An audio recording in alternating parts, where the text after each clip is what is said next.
Hello, my name is Graham Ross. I'm speaking to you from Greenwich in southeast London, UK. Greenwich you'll know as the start of time, Greenwich Mean Time. And I'm so sad that I can't actually be with you. I did the same in July. I don't know if any of you here saw that. I gave a talk, again, online, and that was about how technology is assisting very much and facilitating the resolution of disputes. I've been involved really in ODR for over 20 years. I started the first ODR systems that we had launched in 2003. I'm a fellow of the National Centre for Technology and Dispute Resolution at the University of Massachusetts.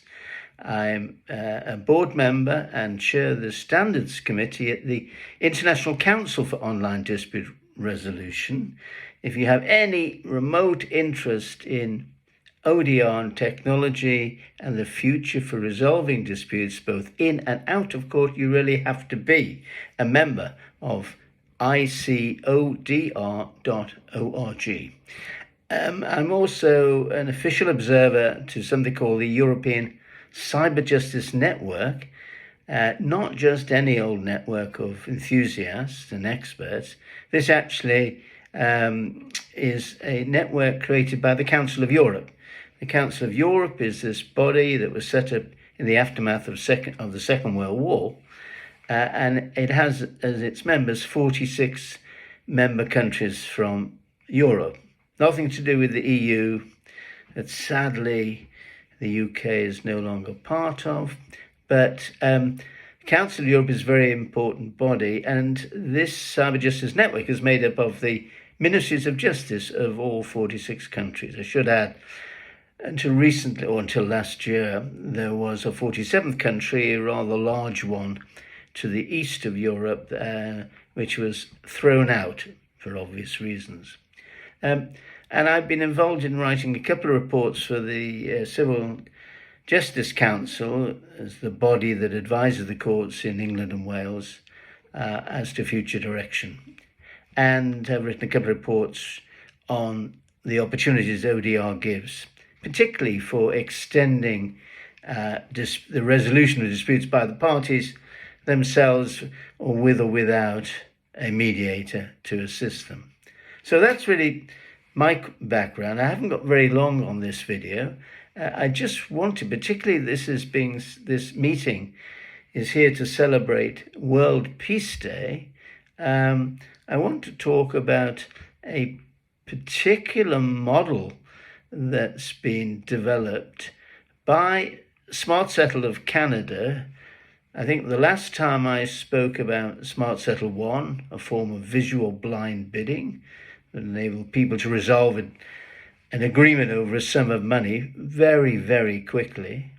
But Infinity, Smart Settle Infinity, is a much more powerful piece of software, and it is appropriate for multi-party, multi-issue disputes. And to show off its power, last year at the International Forum of Online Dispute Resolutions, another body that you should follow and try and attend. It's somewhere on the globe every year and has been since 2002. That, in fact, when it was held in Dublin last year, and also again this year, and it was held in Bangalore, India, where I spoke and presented this piece of wonderful software.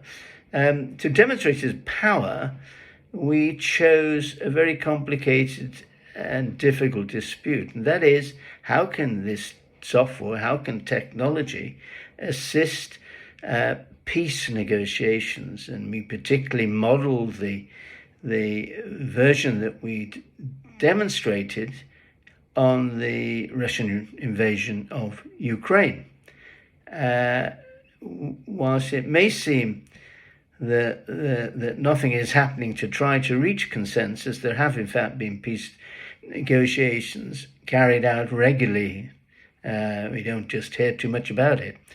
But the Smart Settle Infinity, and by the way, you will be sent the link to a video that goes through this model of Infinity and how it can resolve, as it does when we tested it out in Dublin and then this year in Bangalore, resolve peace negotiations.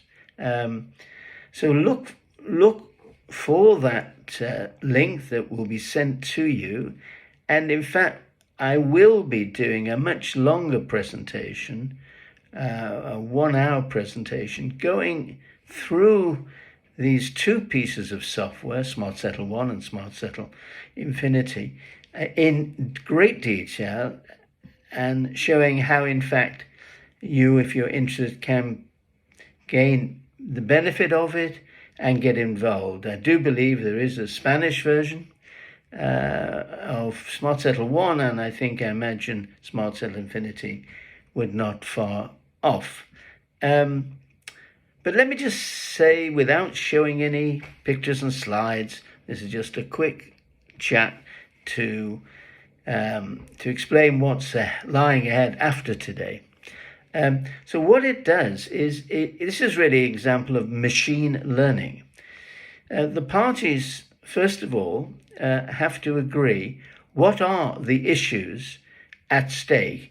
In other words, if there is to be a resolution and a settlement, what are the sections, what are the issues, what are the matters that you would want to be covered?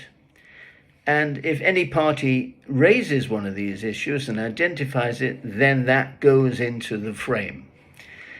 The facilitators or mediators, and it does require very skilled mediators to make this work.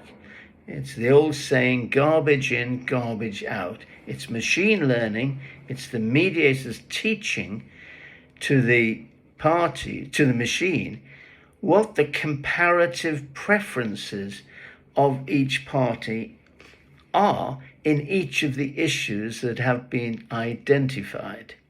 And unless that's done fairly accurately, it's perhaps the system is not going to come out with the results that are likely to be acceptable to both sides. So what Smart Settle Infinity is doing, having been taught by the expert mediator, a pretty accurate picture of the comparative, what's important and the level of importance of each issue compared to each of the other issues. It receives this information in confidence from both sides, but by having this information from both sides, the machine then is able to evaluate packages and put forward itself packages that it feels are more likely to be acceptable to both sides. So how wonderful is that? And therefore, it is then up to both sides in looking at packages, and there isn't just one. This is an iterative process that the machine learns not only from what it's been told by the mediator, but how the parties respond to proposals from the other side and how it puts proposals itself. But because it has a much better combined knowledge of the interests of all sides, that the parties themselves are representatives, and even the mediators can't number crunch in the way that Infinity does, it tends to come out with packages that are then accepted. And under Infinity, although it is the robot and the machine making suggestions, it's never making the outcome. That's not determined by the robot. That's determined by the parties themselves. If they like the same sort of proposal, then the system will announce that there is a settlement provisionally, and I'll explain why I'm using that word, to the dispute. And sometimes, to make it easier and to remove bias in negotiations, or what I mean by that some people, if a proposal is put by the other side, they reject it simply because it came from the person that they are in dispute with. So this is avoided in Infinity by allowing the parties to put forward packages and sort of claim that this is put forward by the machine. The party receiving it doesn't know that whether a package is put forward by the machine and therefore is neutral, or being put forward by the other side, and therefore will evaluate that package in a more unbiased and neutral way.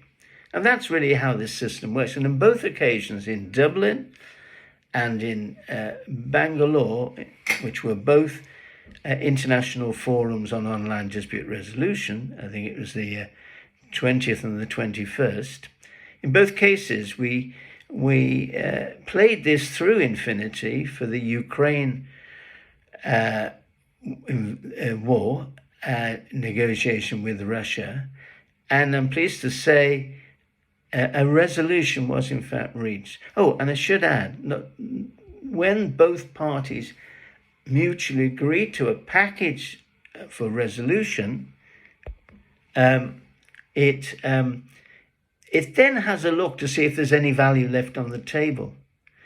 And if it does, and it can identify a package that is better for both parties than the one they had agreed, it will offer that. And that one will replace the first settlement if and only if both parties agree. Otherwise, the one they originally came to. So this sounds very complicated. It is, but it's extremely powerful and very exciting for mediators to realize this is not artificial intelligence making decisions. It is AI. It's what I call augmented intelligence. It augments the skill and intelligence of the lawyers, of the mediators, whoever is assisting and facilitating the parties to reach agreement. It makes their job easier. It makes their outcome and advices more productive. You'll learn all about that when you are given, I think within the next month, the invitation for the hour-long presentation, and it's importantly, you are going to be able to put your hands on it and work this system and have hands-on experience to it. So there we are. This is World Peace Day. So how better to celebrate ODR on World Peace Day to see what ODR can actually do to bring about peace. Thank you.